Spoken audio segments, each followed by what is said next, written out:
नमस्कार, welcome back to परीक्षा race YouTube platform. साथियों, वीडियो जीएस का जो है टेस्ट नंबर 4 में आप लोगों का स्वागत है।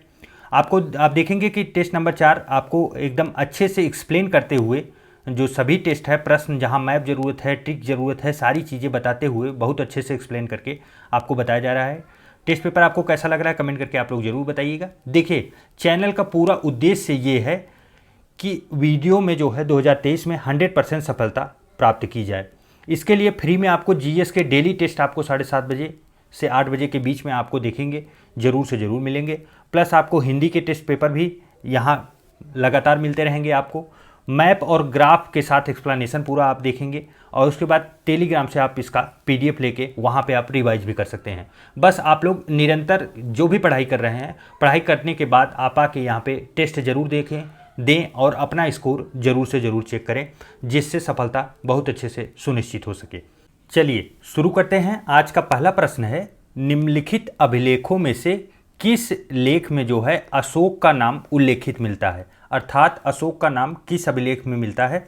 देखिए, अभिलेख होते क्या हैं, आपने देखा होगा, शिलालेख होते हैं। अर्थात पत्थरों पे जो है छीनी हथौड़ी के द्वारा जो है इसको लिखवाया जाता है, जिससे काफ़ी वर्षों तक या एंशियंट, आप सोचिए अशोक का कब से कार्यकाल था, कब से लेके आज तक अभी तक ये सारे लेख उपस्थित हैं। अच्छा, इसकी लैंग्वेज आप देख रहे हैं, मतलब ऐसी है कि जो हम लोगों के बस की नहीं है। यह भी कई बार पूछा गया है कि कौन सबसे पहले पढ़ा था, तो 1837 में। कब? 1837 में जेम्स जो है प्रिंसेप के द्वारा पढ़ा गया था। तो हम लोगों का देखिए प्रश्न ये है कि कौन से शिलालेख में अशोक का नाम उल्लेखित मिलता है, तो वो है मास्की का लघु शिलालेख। कौन सा? मास्की का लघु शिलालेख। सही जो ऑप्शन नंबर डी होगा। अच्छा, ये मास्की है कहाँ पे अवस्थित? तो ये जो है कर्नाटक में है। कहाँ पे है? कर्नाटक। चलिए नेक्स्ट है, जवाबित का संबंध किससे है? जवाबित बताइए। देखिए, जवाबित का जो मतलब होता है, अर्थ होता है ना, वो होता है राज्य का कानून, लॉ ऑफ स्टेट। देखिए, प्रशासनिक सुविधाओं के लिए जब राज्य कानून बनाता है, राज्य द्वारा निर्मित कानून को जवाबित कहते हैं। और इसमें क्या है, तो यह मनसब प्रणाली का नियंत्रण करने वाला कानून होता है कि अर्थात जो है राज्य जब अपनी सुविधाओं के लिए या प्रशासनिक सुविधाओं के लिए जो कानून बनाता है उसे ही जवाबित कहा जाता है। चलिए नेक्स्ट है, हुमायूं द्वारा लड़े गए 4 प्रमुख युद्ध। चारों युद्ध जो है हुमायूं द्वारा लड़े गए थे, महत्वपूर्ण है चारों। तो बताइए, इसके तिथि के अनुसार सही कालक्रम में लगाना है। तो देखिए, पहली चीज़ तो ये याद रखिए कि चौसा, देवरा, कन्नौज और सरहिंद, ये 4 के 4 युद्ध जो है हुमायूं द्वारा लड़े गए थे। अब चलिए क्रम की बात की जा रही है, तो देखिए सबसे पहला युद्ध जो था वो था देवरा युद्ध। देवरा यह कब लड़ा गया था? तो यह 1532 में। दूसरे नंबर पे अगर बात करें तो वो चौसा का युद्ध था। कौन सा? चौसा का युद्ध। चौसा का युद्ध कब लड़ा गया था? तो 1539 में। उसके बाद फिर तीसरे नंबर पे बात करें तो कन्नौज का नंबर आता है। कन्नौज जो है 1540 में। और चौथे नंबर पे अगर बात करें तो सरहिंद। चौथे नंबर पर सरहिंद है। सरहिंद कब लड़ा गया था? तो 1555 में। ये 4 के चारों युद्ध किसके द्वारा लड़े गए थे? हुमायूं के द्वारा। महत्वपूर्ण है, आप लोग याद रखिए। तो इसमें क्रम की बात की जा रही है तो देवरा, चौसा, कन्नौज और सरहिंद जो है, तो सही जवाब क्या बनेगा? Option number D. चलिए नेक्स्ट है, निम्नलिखित में से कौन सा जनसंख्या की जनांकीय विशेषताओं का हिस्सा नहीं है? जनसंख्या की जनांकीय विशेषता, प्रश्न पे ध्यान दीजिए, नहीं है पूछा गया है। देखिए, जनसंख्या की जनांकीय विशेषताएं जो हैं वह जनसंख्या का घनत्व होंगी, लिंगानुपात कितना है वह भी उसी पे डिसाइड होगा, ग्रामीण शहरी जनसंख्या कैसी है, कितनी है, यह भी उसी पे डिसाइड होगा। लेकिन रहन सहन का स्तर जो है यह जनांकिकी का भाग नहीं होता। तो सही जवाब क्या बनेगा? Option number B. नेक्स्ट है, अगर कोई धन विधेयक लोकसभा द्वारा स्वीकृत हो जाए तो राज्यसभा उसे अधिकतम से अधिकतम कितने दिनों तक रोक सकती है?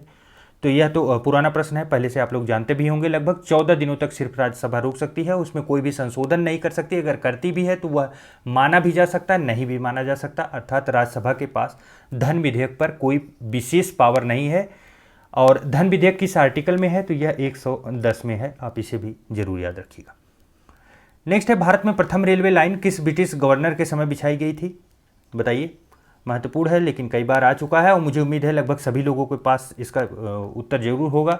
तो लॉर्ड डलहौजी, सही जवाब क्या बनेगा? Option number A, Lord Dalhousie द्वारा बिछाई गई थी। कब? 1853 में। कहाँ से? तो देखिए यह बम्बई से, कहाँ से? बम्बई से थाने के लिए बिछाई गई थी। तो सही जवाब ऑप्शन नंबर ए होगा। चलिए नेक्स्ट है, बिरसा मुंडा का कार्य क्षेत्र कौन सा है? बिरसा मुंडा का जो कार्य क्षेत्र है वह कौन सा है? कौन से सेक्टर में या कौन से एरिया में उन्होंने अपना ज़्यादा से ज़्यादा समय बिताया था और सबसे ज़्यादा उसके लिए वो संघर्ष किए थे? तो वो रांची के लिए। कहाँ के लिए? रांची। सही जवाब क्या बनेगा? Option number B. नेक्स्ट देखिए, निम्नलिखित में से किसने बड़ी बुद्धिमानी के साथ जो है अलीपुर षड्यंत्र मामला, कौन सा मामला? अलीपुर षड्यंत्र मामले में अरविंद घोष का बचाव किया था? देखिए पहला फैक्ट तो ये बनता है कि अलीपुर षड्यंत्र मामला यह कब का है? तो यह 1908 का है। अच्छा, इसमें अरविंद घोष के सिवा और भी कोई महत्वपूर्ण व्यक्ति थे? व्यक्ति तो काफ़ी रहते हैं लेकिन जो इतिहास में बार बार प्रश्न बनते हैं, तो देखिए इसमें खुदीराम बोस थे। खुदीराम बोस, उनके ऊपर भी प्रश्न बनाया जा सकता है। उसके बाद प्रफुल्ल चाकी, ये महत्वपूर्ण लोग थे। इनके साथ अरविंद घोष, ये तीनों नाम आप लोग याद रखिए क्योंकि किसी के ऊपर भी प्रश्न बनाया जा सकता है। ये लोग अलीपुर षड्यंत्र मामला जो था उसमें जो है इन लोगों के ऊपर ट्रायल चल रहा था और बड़ी आसानी से या बड़ी चालाकी से बचाव कार्य किया था चित्तरंजन दास ने। तो सही जवाब क्या बनेगा? Option number A. चलिए नेक्स्ट है, कैबिनेट मिशन के भारत आगमन के समय भारतीय राष्ट्रीय कांग्रेस का अध्यक्ष कौन था? देखिए ऐसे प्रश्न में पहला फैक्ट, कैबिनेट मिशन योजना कब आया था? 1946 में। उस समय भारतीय राष्ट्रीय कांग्रेस जो थी उसके अध्यक्ष कौन थे यह पूछा जा रहा है। तो बताइए कौन थे? तो वो थे मौलाना अबुल कलाम आज़ाद। सही जवाब क्या बनेगा? Option number C. चलिए नेक्स्ट है, भारतीय संविधान में संशोधन के लिए विधेयक लाया जा सकता है, कहाँ लाया जा सकता है? देखिए भारतीय संविधान में संशोधन शब्द आया है, संशोधन किस आर्टिकल में है? तो 368 368 आर्टिकल में जो है संशोधन का जिक्र किया गया है। और संशोधन लाने के लिए यह जरूरी नहीं है कि वह लोकसभा में आए कि राज्यसभा में आए, वो दोनों में से कहीं पे भी लाया जा सकता है। तो सही जवाब क्या बनेगा? ऑप्शन नंबर सी। नेक्स्ट है, भारत का क्षेत्रफल संसार के क्षेत्रफल का 2.4% है। फैक्ट याद नहीं हो तो याद कर लीजिए, कहीं ना कहीं आपको जरूर मिलेगा। परंतु इसकी जो संपूर्ण मानव जाति का कितना परसेंट पॉपुलेशन यहाँ पे वास करती है, प्रश्न यह पूछा जा रहा है। तो टोटल पॉपुलेशन जो है वो 17.5% है। सही जवाब ऑप्शन नंबर बी होगा। अच्छा, भारत अगर भारत बात की जाए संसार के क्षेत्रफल में कौन से नंबर पे आता देश है, तो ये 7वें नंबर पे आएगा। भारत 7वें नंबर पे आएगा। कौन कौन से देश होंगे, तो आइए थोड़ा सा उन्हें भी लिस्टिंग के रूप में हम लोग देख लेते हैं। देखिए पहले नंबर पे कौन आएगा? रूस। दूसरे नंबर पे बात करें तो कनाडा। तीसरे नंबर पे चीन आता है। चौथे नंबर पे यूएसए। 5वें नंबर पे अगर बात की जाए तो ब्राज़ील आएगा। 6ठे नंबर पे बात की जाए तो ये ऑस्ट्रेलिया आएगा, ऑस्ट्रेलिया। और 7वें नंबर की बात की जाए तो ये है हम लोगों का इंडिया। आप लोग क्षेत्रफल के रूप में भारत कौन से स्थान पे है यह जरूर याद रखिए। पॉपुलेशन के रूप में अभी तक तो 2 नंबर पे था, लेकिन अब जो है वो पहले नंबर पे पहुंच चुका है, तो इसके बारे में आपको पता ही होगा। चलिए नेक्स्ट देखते हैं, कौन सी महत्वपूर्ण घटना जलियांवाला बाग नरसंहार के तुरंत पूर्व घटी थी? तुरंत पूर्व अर्थात पहले जलियांवाला बाग नरसंहार क्यों हुआ था, आप यह जानते ही होंगे। तो इससे पहले कौन सी घटना घटी थी? रॉलेट एक्ट आया था, उसी के विरोध में जो है जलियांवाले बाग में सब लोग इकट्ठा हुए थे, वहीं पे नरसंहार हुआ था। यह कब की बात हो रही? 1919 की। चलिए नेक्स्ट है, तिब्बत में मानसरोवर झील के पास नदी का स्रोत है, वह कौन सी नदी है जो वहाँ से निकलती है? देखिए यह काफ़ी महत्वपूर्ण प्रश्न है और कई परीक्षाओं में मैंने इसको देखा कि कहीं न कहीं से घूम के जरूर प्रश्न बनता है।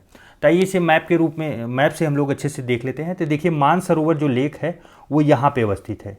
यहाँ पे क्या है? मानसरोवर लेक है और यह तिब्बत में अवस्थित है, भारत में अवस्थित भी नहीं है।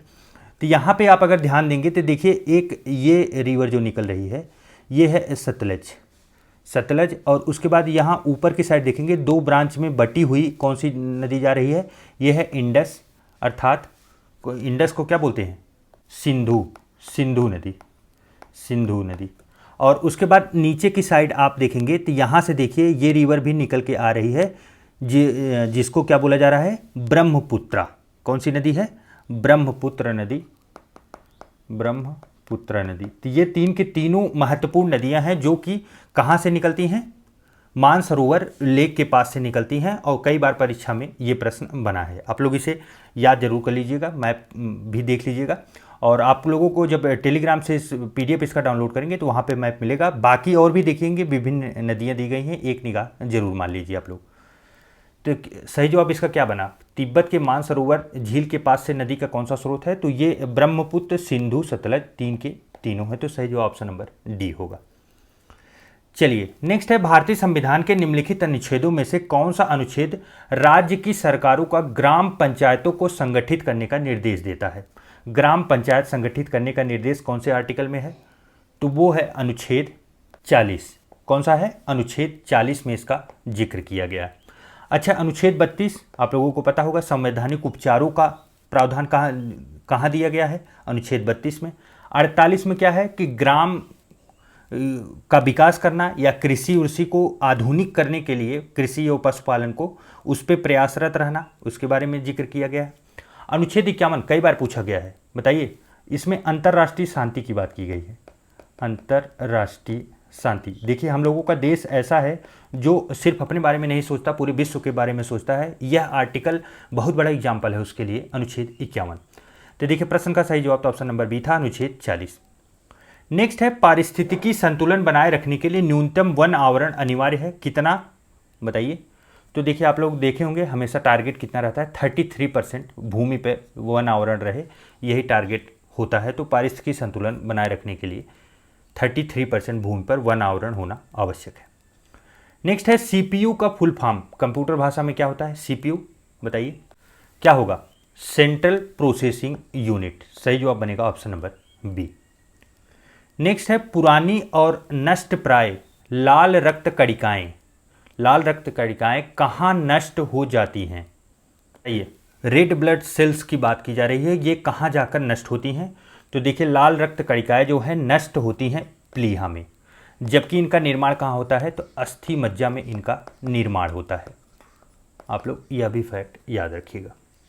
नेक्स्ट है, मृदा अपरदन रोका जा सकता है, बताइए मृदा अपरदन हो रहा है उसे कैसे रोका जाएगा, तो उसको वनारोपण के द्वारा रोका जा सकता है, अर्थात जितना वन लगाएंगे मृदा अपरदन उतना कम होगा। अति चराई, चराई करने से जानते हैं पशुएं जब चरेंगे तो पौधों का या प्लांट जो है उसको ख़त्म करेंगे, प्लस उनके पैरों से भी मृदा अपरदन होता है। और वन उन्मूलन तो आपको पता ही है कि अगर वृक्ष काट दिए जाएंगे तो जड़ नहीं रहेंगी, तो बारिश की वजह से मृदा अपरदन ज़्यादा होगा। नेक्स्ट है, न्यायिक पुनरावलोकन का अर्थ यह है कि उच्चतम न्यायालय, काफ़ी महत्वपूर्ण प्रश्न है, आप लोग ध्यान दीजिए, कई बार आ चुका होगा, कहीं न कहीं देखने को आप जरूर स्टेटमेंट पढ़े होंगे कि न्यायिक पुनरावलोकन जो है उसका क्या अर्थ है, कुछ सभी प्रकरणों पर अंतिम अधिकार प्राप्त है, राष्ट्रपति के विरुद्ध दोषारोपण कर सकता है, उच्च न्यायालय द्वारा निर्मित प्रकरणों की समालोचना कर सकता है, किसी भी राज्य के कानून को अवैध घोषित कर सकता है। तो बताइए, देखिए इसका सही जवाब होगा ऑप्शन नंबर डी, किसी भी राज्य के कानून को अवैध घोषित करने के अधिकार को न्यायिक पुनरावलोकन का अधिकार दिया गया है। अर्थात जब भी उच्चतम न्यायालय सुप्रीम कोर्ट की बात की जा रही है, सुप्रीम कोर्ट को जब भी यह लगेगा कि कोई कानून बनाया गया है और यह कानून पूरी तरीके से संवैधानिक दायरे से नहीं बनाया गया है, तो उसको समाप्त करने का अधिकार सुप्रीम कोर्ट के पास होता है, उसे ही न्यायिक पुनरावलोकन कहते हैं। नेक्स्ट है, 1 रुपये के नोट पर हस्ताक्षर किसका होता है, बताइए। तो वित्त मंत्रालय के सचिव का होता है, वित्त मंत्री का नहीं होता, आप लोग ध्यान रखिएगा, वित्त मंत्रालय के सचिव का हस्ताक्षर होता है। इसके सिवा जितने भी बड़े नोट होते हैं उस पर गवर्नर ऑफ रिजर्व बैंक का होता है, 1 रुपये के सिवा। चलिए नेक्स्ट है, निम्न में से परजीवी पौधे की पहचान कीजिए। परजीवी पौधा एक ऐसा पौधा, मान लीजिए कोई ये प्लांट है, कोई प्लांट है, इस प्लांट पे वो चढ़ेगा और इसी पे अपना वास बनाएगा, वहीं पे रहेगा। प्लस दूसरी चीज़, इसी के भोजन, इसी से ही भोजन ग्रहण करेगा, खाएगा, पिएगा और जिएगा। तो ऐसे पौधों को परजीवी पौधा कहते हैं, जो अपना भोजन खुद नहीं बनाते, दूसरे के ऊपर आश्रित हो जाते हैं और कब्जा कर लेते हैं पूरी तरीके से उसकी ज़िंदगी को। तो बताइए वह कौन सा पौधा है? तो वह पौधा है अमरबेल। कौन सा है? अमरबेल। अमरबेल का जो पौधा होता है वह परजीवी पौधा का सबसे बड़ा एग्जाम्पल है। नेक्स्ट है, मनुष्य के शरीर में पैर की हड्डी कैसी होती है? बताइए, खोखली होती है, सरिंधी होती है, कीलक होती है या ठोस होती है? तो देखिए, पैर की हड्डी है, उसे पूरा शरीर का वजन उठाना होता है, तो हमेशा ठोस हड्डी होती है पैर की। सही जवाब क्या है? Option number D. नेक्स्ट है, पौधे के कौन से भाग से हल्दी प्राप्त होती है? आपको पता होगा, हल्दी का प्लांट जब भी देखेंगे तो बाहर आपको सिर्फ पत्ते दिखेंगे, उसके बाद फिर नीचे आप देखेंगे यहाँ आपको हल्दी दिखेगी, लेकिन यह जड़ नहीं होती। आप याद रखिए, यह एक तना होता है जिसे प्रकंद बोला जाता है। क्या बोला जाता है? प्रकंद। तो सही जवाब क्या बनेगा इसका? सही जवाब बनेगा ऑप्शन नंबर डी, हल्दी जो है तना होता है। नेक्स्ट है, पद एमबी प्रयोग किया जाता है। एमबी, बताइए एमबी किसके लिए प्रयोग किया जाता है? मेगाबिट्स के लिए या मेगाबाइट्स के लिए? आप लोग बहुत ज़्यादा एमबी में डाटा का प्रयोग करते होंगे या मोबाइल में आप चला रहे होंगे, तो आपको पता होना चाहिए। तो एमबी का प्रयोग जो है मेगाबाइट्स के रूप में किया जाता है। तो सही जवाब क्या बनेगा? Option number B. यह एक यूनिट है, जो मेमोरी होती है, मेमोरी की एक यूनिट है। नेक्स्ट है, एम्फीबिया बताता है। एम्फीबिया क्या बताता है?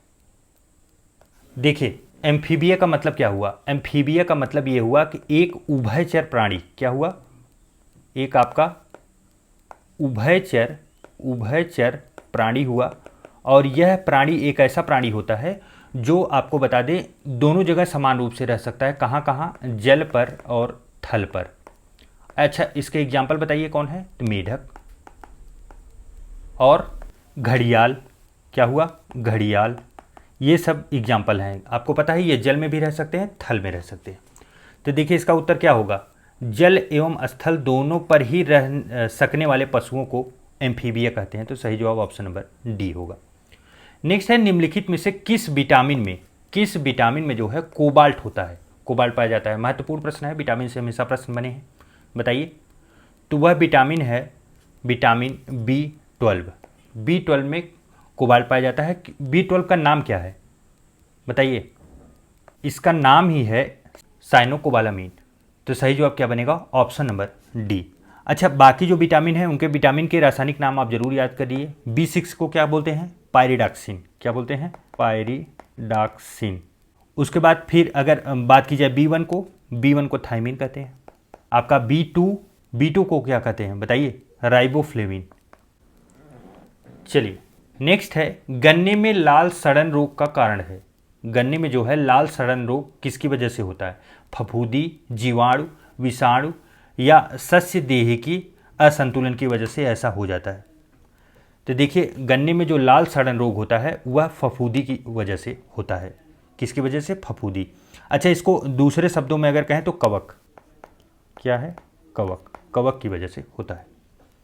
नेक्स्ट है, भारतीय सब्जी अनुसंधान संस्थान कहाँ स्थित है? बताइए। वाराणसी में। यूपी का फेवरेट प्रश्न, बहुत बार आ चुका है।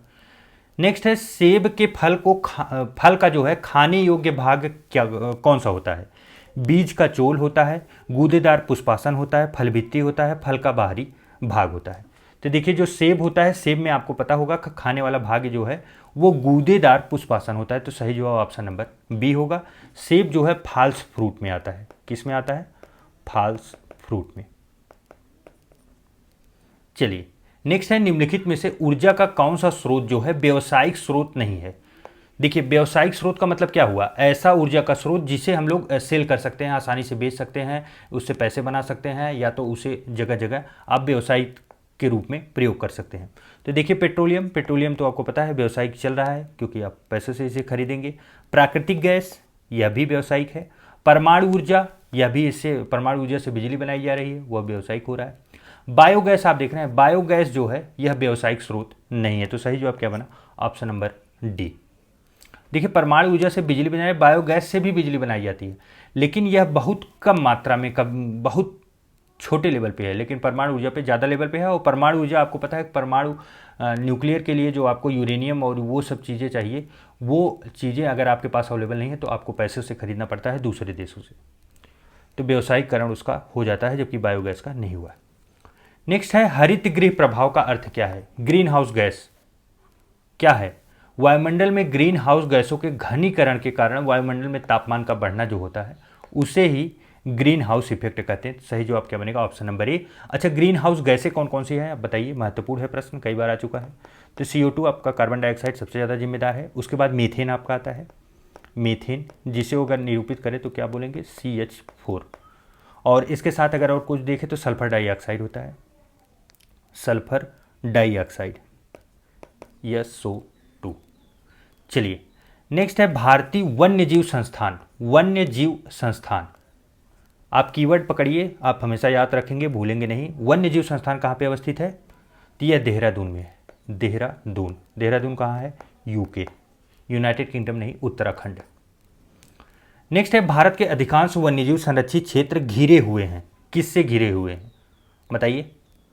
जो वन्यजीव संरक्षित क्षेत्र हैं भारत के, अगर आप उन्हें ध्यान देंगे तो वो घिरे हुए हैं। किससे घिरे हुए हैं? मानव बस्तियों के द्वारा, घने जंगलों के द्वारा, नदियों और झीलों के द्वारा, या पर्वतों और पहाड़ियों के द्वारा। तो आप देखेंगे ज़्यादा करके क्या है? पर्वतों और पहाड़ियों के द्वारा घिरे हैं। तो सही जवाब क्या बनेगा? Option number D. नेक्स्ट है मदिरा के अतिशय सेवन से कौन सा रोग होता है बताइए? देखिए, मदिरा के अतिशय सेवन, मदिरा अर्थात जो लोग शराब ज़्यादा पीते हैं उनको जो है यकृत का शूषण रोग होता है। क्या होता है? शूषण रोग। तो सही जो ऑप्शन नंबर डी होगा। अच्छा, शूषण रोग को दूसरे शब्दों में सिरोसिस बोलते हैं। क्या बोलते हैं? सिरोसिस, आप लोग याद रखिएगा। नेक्स्ट है कार्बन डेटिंग निम्न में से किसकी आयु निर्धारण हेतु प्रयुक्त किया जाता है? कई बार आप लोग पहले भी देख चुके होंगे। कार्बन डेटिंग का प्रयोग क्या होता है? जीवाश्म का आयु निर्धारण करने के लिए प्रयोग किया जाता है कि कितना पुराना जीवाश्म है। नेक्स्ट है उत्तर प्रदेश का सबसे बड़ा वन्यजीव विहार कौन सा है?